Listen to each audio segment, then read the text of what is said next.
Olá, meus irmãos, iniciando aqui mais uma partilha no canal do Mensageiros da Janela, sejam bem-vindos. Hoje nós vamos fazer um giro litúrgico, ou seja, nós vamos falar um pouquinho de tudo aquilo, das solenidades que aconteceram aí de uma forma mais genérica, mas que a gente não esqueça de todos os pontos importantes que aconteceram aí após a quaresma. Mas antes disso, não esqueça de deixar o seu like. Se você está chegando agora, se inscreva no nosso canal, deixe os seus comentários, deixe a dica aí para a gente falar de algum tema, de algum assunto. E divulgue também o nosso canal, leve para frente, seja um Mensageiros da Janela, seja um mensageiro da janela você também, tá certo? Como eu falei para vocês, eu gostaria de relembrar todos esses momentos que nós passamos aí a partir da quaresma, né? Então nós tivemos a quaresma, aí tivemos a Semana Santa, que é um tempo forte da igreja, que nós vivemos isso com intensidade. Vivemos o quê? A morte de nosso Senhor Jesus Cristo e tivemos o que? A ressurreição de nosso Senhor. Então, a partir desse momento, desse período da ressurreição do nosso Senhor, a gente pensou que Jesus ia embora, os apóstolos pensaram que Jesus nunca mais ia aparecer, mas Jesus ainda ficou 40 dias com eles após a ressurreição. Ficou aparecendo, apareceu para Tomé, apareceu para eles na sala onde eles estavam fechados, né? Que a paz esteja com vocês. Vocês lembram dessa passagem? Então, e Jesus caminhou com os irmãos de Emaús, enfim, o partir do pão, onde tem aquela música fantástica que nós fomos agraciados pelo Espírito Santo, pelo cantor, né? E a partir desses 40 dias foram acontecendo outras coisas que valem a pena a gente relembrar também.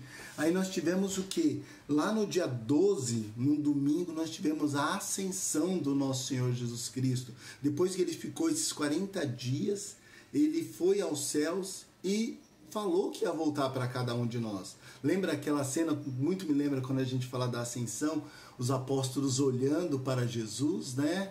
Fazendo a sua ascensão, e aí os anjos estão do lado dele, aparecem e perguntam para ele: e vocês, homens da Galileia, o que olham? Esse é o Jesus que veio e está indo para o Pai, mas vai voltar gloriosamente para terminar esse lindo trabalho, esse trabalho de salvação que ele deixou como uma missão para vocês anunciarem. Esse trabalho de missão é meu, é seu, é de todos nós, de anunciar o Evangelho.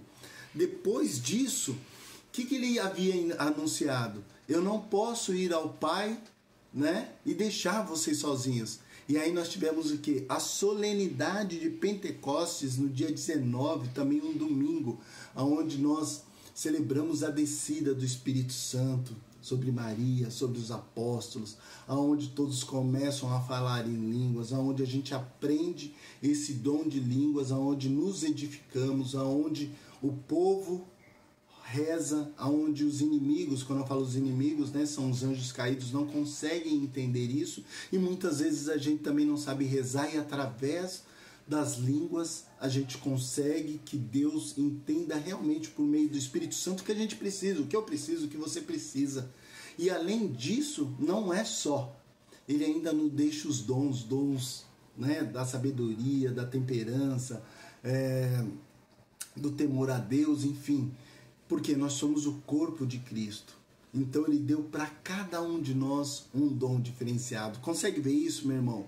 Olha que coisa bacana. Depois nós tivemos o que? No dia 26, no domingo, a solenidade da Santíssima Trindade. Até fiz um vídeo aí onde falava da importância de participarmos da família trinitária. O que o Senhor nos pede? Que amar o próximo e seguir os mandamentos dele, para que a gente possa, entre outras coisas, mas esse é o principal, para que a gente possa fazer uma caminhada santa, se tornar santo, buscar a santidade, porque Deus quer o quê?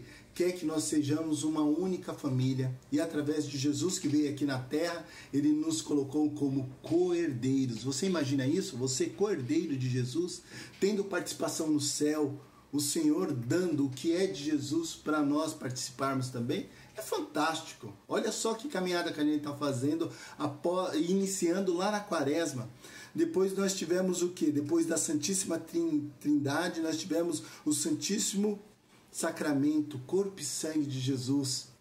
que é quando aquele irmão, né, aquele padre que vinha já celebrando e por algum motivo ele perdeu a fé e ele celebrava com muita dificuldade e não entendia, ele não acreditava talvez que Jesus estivesse ali no Santíssimo Sacramento, na hóstia. E aí, num determinado momento que ele pediu, ele foi até Roma, pediu, né, diante de lá na Basílica, pediu para São Pedro mostrar para ele o que ele precisava ver. E aí, na volta, ele voltando para a cidade dele, ele é parado por um jovem, enfim, por uma pessoa, e aí pedem para ele celebrar uma missa. E aí, naquela missa, acontece o milagre, acontece o sinal, acontece a palavra de Jesus falando: filho, eu preciso de você, não seja incrédulo, mas creia. E aí, na hora que ele levanta a hóstia consagrada, ela sangra. Enfim, e aí é levado isso para o Papa, se não me falha a memória, é Urbano IV, o Papa, né, que decretou, né, o dia do Santíssimo Sacramento, Corpus Christi. E é o que aconteceu agora mais recente, na quinta-feira, onde nós celebramos essa solenidade fantástica e fazemos a procissão, Jesus à nossa frente e nós seguindo a Jesus. Olha que fantástico. Mas não parou aí. Na sexta-feira, logo depois de Corpus Christi, nós celebramos o que? A solenidade da visitação da bem-aventurada Virgem Maria, a Mãe de Deus, aquela que recebeu o anúncio do anjo Gabriel. E nesse anúncio do anjo Gabriel, que ela deu o seu sim, o anjo falou de quem para ela? Você lembra aí? Vou dar uma dica, de uma parenta, de Isabel, isso mesmo. Na hora que ele anunciou para ela, ele ainda disse: e a sua parenta Isabel já está há 6 meses gestante. E aí inicia o quê? Uma continuidade desse processo. Ou seja, Maria, ela sai em missão. Jesus pede para quê? Ele sempre nos enviou de 2 a 2 para anunciar o Evangelho, para acolher o pobre, para dar o suporte, enfim, para fazer o que ele fazia na vida dele. E é interessante que ele passou 30 anos, né, estudando com Maria, com José, recebendo, né, essa intuição do Espírito Santo. E nesses 3 anos ele nos ensina a amar, a caminhar, a servir, a não ser servido, a rezar, a nos encontrar, o valor da família. E é isso que Maria faz. Ela sai da casa dela com José e Jesus já no ventre dela e vai visitar a Maria. E aí, se eu não me falha a memória, ela chega e Maria olha para ela e fala: como que eu recebo a Senhora do meu Deus? Como é que ela saberia isso? Se não fosse o próprio Espírito Santo que fala na mesma palavra, né, que ela ficou cheia do Espírito Santo. Muitas vezes a gente compara a Maria com uma mulher qualquer, mas ela não é. Ela é bem-aventurada entre todas as mulheres. E quando ela chegou na casa de Isabel e Zacarias, em vez de ela ser recebida: oh Maria, minha prima, minha querida, não. A Senhora do meu Senhor, o Espírito Santo mostrou para ela e nos mostra pela Escritura isso. Olha que caminhada linda que nós estamos fazendo. Então, como Maria visitou Santa Isabel, nós somos convidados a visitar os doentes, os necessitados, fazer a nossa caminhada de oração aos domingos. É esse dia maravilhoso que o Senhor, que é o dia do Senhor, que Ele nos decretou. Porque agora nós iniciamos o quê? O tempo comum, que é um tempo de aproximadamente 33, 34 semanas, onde nós celebramos os mistérios de Cristo. Então, nesse ano B que nós estamos vivenciando esse tempo comum, nós vamos caminhar com São Marcos.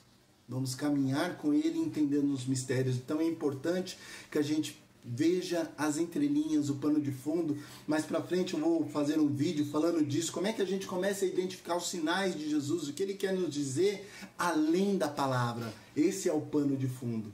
E aí nós vamos caminhando e caminhando e caminhando em direção ao quê? Ao advento, aonde nós vamos preparar o nosso coração para Jesus, para iniciar um ano novo, porque o nosso ano ele começa ali nesse período.